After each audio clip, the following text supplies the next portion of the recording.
இயேசு நாமத்தில் வாழ்த்துக்கள். ரோமர் 16ஆம் அதிகாரம் 19வது வசனம்.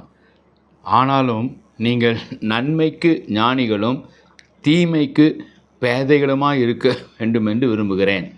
நன்மை செய்வதற்கு ஞானியாய் நம்ம இருக்கணுமா, தீமை செய்வதற்கு பேதையாய் நம்ம இருக்கணும்னு நம்ம பார்க்குறோம். ஆனால் உலகத்தில் அநேக ஜனங்கள் இன்றைக்கு தீமை செய்வதற்கு தான் நிறைய ஞானம் தேவைப்படுது. தீமை செய்வதற்கு தான் நிறைய பிளான் பண்ணுறாங்க. தீமை செய்வதற்கு தான் நிறைய திட்டமிடுதல் செய்கிறாங்க. ஆனால் வேதம் நமக்கு கற்றுத்தருகிற காரியம், நீ நன்மை செய்வதற்கு ஞானியாயிரு.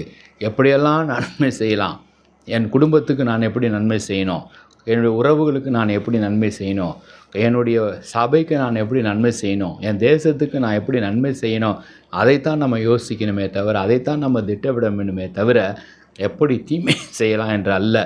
ஏன்னால் வேதம் சொல்லுகிறது, நீங்கள் பாம்பை போல வினாவுள்ளவர்களாக இருங்க, புறாவை போல கபடற்று இருங்க என்று சொல்கிறது. புறா எப்படி காது சூது இல்லாமல் இருக்கிறதோ அதை போல இருக்க வேண்டும், ஆனால் ஞானமாக இருங்க என்று நமக்கு வேதம் அறிவுறுத்துகிறது.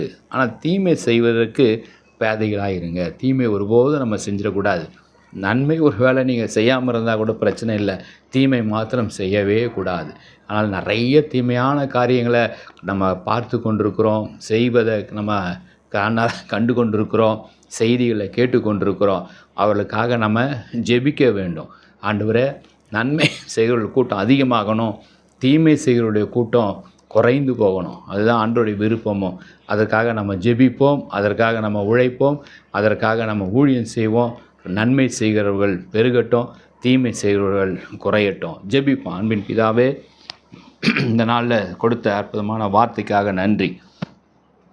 நன்மைக்கு ஞானிகளும் தீமைக்கு நாங்கள் பேதைகளுமாக இருக்க நீங்கள் சொல்லியிருக்கிறீங்க.